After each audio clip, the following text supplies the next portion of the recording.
साधु का जीवन धन बल नहीं होना चाहिए, सम लोष्टास्म कांचना इसकी सिद्धि होनी चाहिए।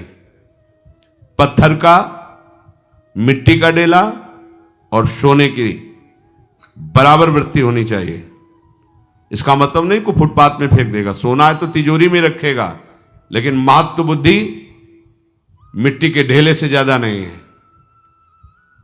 सदुपयोग हो या कोई लूट के ले जाए, उसकी मुस्कुराहट में फर्क नहीं होना चाहिए। ये मायाकृत है, ये मात्र बुद्धि रखने लायक नहीं।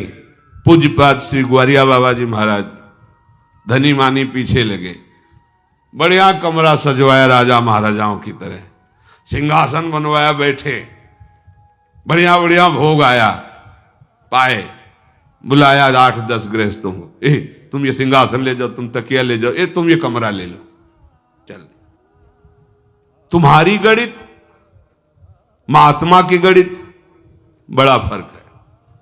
वो भगवान के वैभव को देख रहा है, तुम भगवत वैभव को अपना मान रहे हो, हमारी संपत्ति है। एक महात्मा जी ट्रेन में जा रहे थे तो किसी ने सोने की चैन वाली घड़ी पहना दी थी, बढ़िया धनी आदमी था, गेरुए ही वस्त्र थे लेकिन बहुत हाई क्वालिटी के बढ़िया वस्त्र, बढ़िया बैग, सब बैठे थे। सामने गृहस्थ बैठे थे, हंस रहे थे, सोने की घड़ी तो देख रहे थे। बड़े अद्भुत प्रवृत्ति के थे। होगा बाबा जी एक प्रश्न करे आपसे? हाँ भैया करो। बोले जीवन कमाते हो गए, हम सोने की घड़ी नहीं बांध सकते, आप बांधे हो, कैसे बाबा जी हो? हम में आप में अंतर क्या रह गया? हाँ बच्चा बात तो सही। ये कौन सा स्टेशन आ रहा है? बोले अमुक के सर। उतर के चलते चाय पीते, एक एक चाय बनाओ।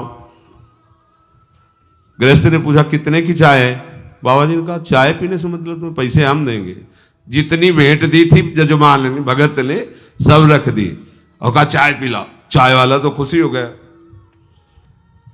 गाड़ी हारन देने लगे। बोले एक और चाय बनाओ। बोले बाबा जी गाड़ी जा रही है। बोले बच्चा हमारा मन हो रहा है, इधर हम पैदल टहलेंगे। और बोले वो बैग और वहीं चैन उतार के रखे। बोले बच्चा किसी ने दिया है, कोई ले जाएगा। और उठे और चल दिया। ऐसे संतों को तुम वहां चवन्नी के साथ थोड़ी होता है। तुम्हारे को लगता है धन महत्वशाली है, उनको लगता है भगवत विधान महत्वशाली है, भगवान का नाम चिंतन, भगवान की शरण। आप बोलोगे अरे धन का दुरुपयोग, अनंत ब्रह्मांडों को एक सेकंड में रचता है और एक सेकंड में मिट्टी में मिला देता है। वो हमारा मालिक है, हम उसके गुलाम हैं। बाप का अंश बच्चे में आता है। भगवत पार्षदों के अंदर इसका महत्व नहीं होता। मतलब बड़े से बड़े श्रृंगार को सजाया, 2 मिनट में राख करके चल दिए। तुम्हें लगेगा जिंदगी की कमाई माटी में मिलाई, तुम्हें समझ में नहीं आ रहा। अरे वो माटी में माटी को मिला रहे, जिंदगी तो उनकी अमूल्य है।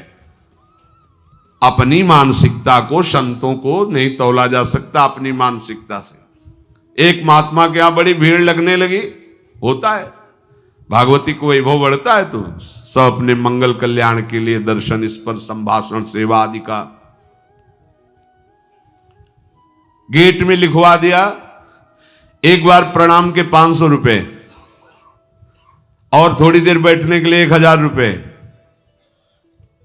100 में 80 तो इसी बात में भाग गए। बाबा जी तो पैसे से प्रणाम करवाता है। उनमें कुछ श्रद्धालु भावुक धनी मानी तो वो आगे आग रखते थे, अलग अलग संतों की रहनी हो, धुनी तापते थे 12 महीना, गर्मी सर्दी में। चिमटा रखा रहता है तक लकड़ी रखने वाला। 500 रुपये चढ़ाए प्रणाम कर, चलो चिमटे से उठाया, आग में रख दिया। कहां तुम उनकी अकल लड़ाओगे कि ये क्यों पागल है? अरे वो तुम्हें पैसा दिखाई दे रहा है, उनको सब माटी नजर आ रहा है। वो पहले भी माटी था, बाद में भी माटी रहेगा। ये जितने सोना चांदी रतन सब माटी से ही पैदा हुए हैं, इसी पृथ्वी से पैदा हुए, सब माटी है। केवल तुम्हें मात्र दिखाई दे रहा है। अपनी बुद्धि से संतों की महिमा को तौल पाना, हम उनकी आज्ञा का पालन करें।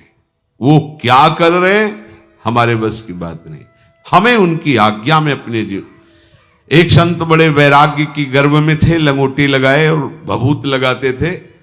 परशुराम देवाचार्य जी सिंहासन में बैठे हैं, चंवर डुलाए जा रहे हैं सब, और उनके गेट में ही लिखा था, माया सगी न तन सगा, सगा नए संसार, परशुराम ये कह रहे, सगा सुसिरजनहार। अब वो लौकी का कमंडल, एक लंगोटी लगाई, भस्म, गए, बोले महाराज आपका ही नाम परशुराम देवाचार्य? बोले दास को ऐसा ही पुकारते। ये दो आपका लिखा हुआ है गेट में? बोले दास को गुरुदेव की कृपा से ऐसा ही अनुभव हुआ है कि माया सगी न तन सगा, सगा नए संसार, परशुराम ये कह रहे, सगा सुसिरजन, हमारा सगा तो सिरजन। बोले महाराज केवल प्रवचन करने से नहीं बनता, लिखाने से नहीं बनता, बैठे हो सिंहासन में, राजा महाराजाओं की तरह वैभव है, और कहते माया सगी न तन। बोले आज तक तो इस बात पर हमारा ध्यान ही नहीं गया भैया, बड़ी कृपा की, बड़ा उपदेश किया, शिष्यों से कहा अच्छा भैया चले हम। सब जानते थे कि महापुरुष है, कोई लीला है इनकी। उठाया कमंडल, चलो भैया कहाँ चलते? 8-10 किलोमीटर चले, एक गांव नजदीक था, गांव के बाहर रुके, बोले महाराज जी हमारा तो भिक्षा का समय हो रहा है। लंगोटी वाले, भस्म लगाने वाले महात्मा परशुराम देवाचार्य जी ने कहा, प्रियाजू की कृपा से आज तक हमने ऐसे नहीं किया, भिक्षा के लिए भी ऐसे नहीं किया। स्वयं प्रियाजू हमारी जो व्यवस्था करती है मुझसे जीते, आज तक हमने कभी भिक्षा भी नहीं मांगी। तो महाराज हम ले आएंगे? बोले कभी किसी से सहयोग के लिए कहा नहीं, आप जाओ हम यहीं बैठते हैं। गांव के बाहर बड़ा एक मैदान था, लगाया पद्मासन, बैठ गए। वो भिक्षा मांगने गए, इतने में वहां का राजा निकला, दूर से देखा, अरे तो परशुराम देवाचार्य। नजदीक गए, साष्टांग दंडवत की, महाराज कैसे बैठे हो? बोले जैसे भगवान बैठा ले। महाराज कुछ प्रसाद पाया? बोले भगवान जब व्यवस्था करेंगे पा लेंगे। तुरंत राज की व्यवस्था, रसोईया लग गया, सैकड़ों प्रकार के व्यंजन बनना शुरू हो गए। महाराज जी हमारी इच्छा है कि हम आपके रहने के लिए यहाँ व्यवस्था। बोले जैसी ठाकुर जी श्री जी की इच्छा, नी भरना शुरू हो गई। और महात्मा घंटा 1.5 घंटा में मधुकरी मांग के पा के आए। वहां नी खोद रही थी, कढ़ाइयां चल रही थी, रसगुल्ला बनाए जा रहे, समोसा। आए देवाचार्य जी से कहा ये सब क्या हो रहा है? बोले माया सगी न तन सगा, सगा नए संसार, परशुराम ये कह रहे, ये हमारे सगे का खेल हो रहा है। तुम समझते हो कि हमारे चाहने से सिंहासन मिला है, हमारे चाहने से आश्रम बना है? अरे उनका देखो, सर में बैठ गए, तू मांगने के लिए, रोटी गया था पेट पालने के लिए, यहां देख कढ़ाइयां चढ़ी हुई हैं, यहां नया आश्रम बनेगा। भगवत आश्रित, भगवत वैभव तुम अपने दिमाग से जान पाओगे? एक बार शोभन सरकार से, वो किसी राजकीय विभाग का सम्मान नहीं करते थे, भागवतिक संतों से बहुत ये होता है संतोष स्वभाव। तो एक बड़े अधिकारी गए थे, प्रसिद्ध है नाम। अब साधु के लिए तो तुम चाहे अधिकारी हो चाहे घुटने टेकना ही पड़ेगा। सरकार से वो नाराज हो गए, क्योंकि सरकार ने कोई सांसारिक सम्मान नहीं दिया। फक्कड़ महात्मा किसका सम्मान करें? भगवान का सम्मान करते, भगवान के लाडिलों का सम्मान करते। जो देखो भगवत ऋषि जी कहते ना, भूत भविष्य लोक 14 में भये हुए हरि प्यारे, 300 व्यवहार हमारो अभिमानिनते न्यारे। ये मतलब घटना है। उन्होंने 4 CID लगा दिए। बाबा के पास पैसा कहां से आता है, क्या होता है, बड़ी सूक्ष्म दृष्टि से देखो और फिर रिपोर्ट को, फिर हम देखते हैं बाबा को। वो 2 महीना वहीं सोहनी लगाना, भंडारे में प्रसाद पाना और गेट में पड़े रहना। जब कोई पूछता तो कहते अब हम सरकार के बिना रह नहीं सकते, तो हम कोई साधु तो है नहीं कि सरकार हमें कमरे में रख लेंगे, तो अब 4-6 महीने हम यहीं रहेंगे। एक दिन सरकार ने नाम लिया उनका और कहा ये नाम है, अमुक अमुक जगह पढ़े, उनको बुला के लाओ। संयोग वशात उस समय दर्शन के लिए गए, पीपल के नीचे सरकार बैठे थे, शोभन सरकार। अब मोरे भाई भैया, देहाती भाषा, गांव में पैदा हुए कानपुर, सुनो सुनो, बड़े मस्त महात्मा, बड़े मस्त होते भैया। ये 4 महीना से तुम जो CID के हो ना, तुम का लिखे हो तुम? वो कहाँ गए, कैसे? बोले भैया जो तुम लिखे हो ना, वो सब बाहरी बात लिखे हो। तुम्हें जानना चाहते हो ना पैसा कैसे आता है? पीपल के पत्ता से नोट गिरने लगे। कहा भैया लिखो कि बाबा पीपल के पत्ते को नोट बनाता है, लिखो। हाथ जोड़े, बोले सरकार क्षमा, जाओ लड़का बच्चा जियाओ जाके, तो हमारे वैभव को अपनी सीआईडी से नहीं जान सकते।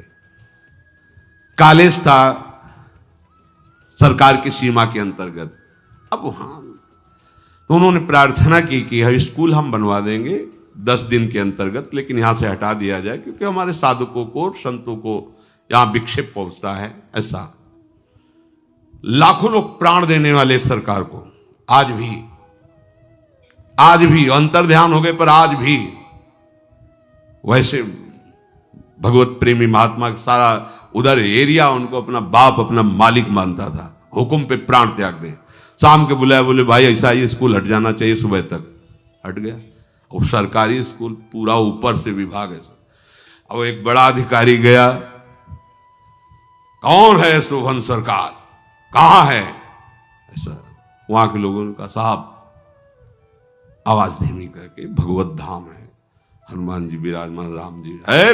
ऐसा और मस्त महात्मा फटकारे जटा नीचे तक जटाए रहते, वो रूप उनका गौर वरण विशाल सिंहवत नेत्र, फटकार रामबाग से ऐसे। हाँ भाई, पहला काम उनका हुआ तो टोपी उतार के साष्टांग लेट जाना। हाँ भाई क्या बात है? जो इस नाक में सरकार वो स्कूल तोड़वा दिया है आपने, तो आपके लिए वारंट है, आपको चलना पड़ेगा। भैया भारत में ऐसी कोई मशीन ही नहीं बनी कि हमको बैठाल के ले जाए। ये हम कहानी नहीं सुना रहे, ये हम गुरुजन है उनकी बात बता रहे। उन्होंने सरकार गाड़ी लाए हैं, वो समझ संसारी आदमी क्या समझ, चलो भैया, हाँ भैया बैठा लो, स्टार्ट करो पहले।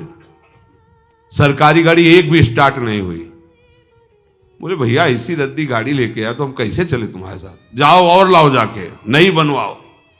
बोले सरकार मतलब आप समझो, अब तो सब समझ गए ना कि सिद्ध पुरुष। बोले सरकार मतलब हम लोगों को चैन नहीं लिया जा रहा कि आप सरकारी। बोले हम तुमसे कहते 10वें दिन लिखा मिलेगा इंटर कॉलेज, तुम्हारा 8 तक का था, 12 तक का बनवा। आज भी बना 1 किलोमीटर दूर शोभन सरकार इंटर कॉलेज। भगवत प्रेमी कहा बक्सर का गंगा का पुल बन जाए, सरकारी आदमी नहीं बना, शुरू हो गया, पुल बन गया सरकार की तरफ, गंगा का पुल। जो भगवान की शरण में है उनका दास है, एक छोटा सा गंगा का पुल, ये छोटे, ये कोई बड़े कार्य है? अरे उनके मालिक ने ऐसे हाथ झपका अनंत ब्रह्मांडों का सृजन कर दिया।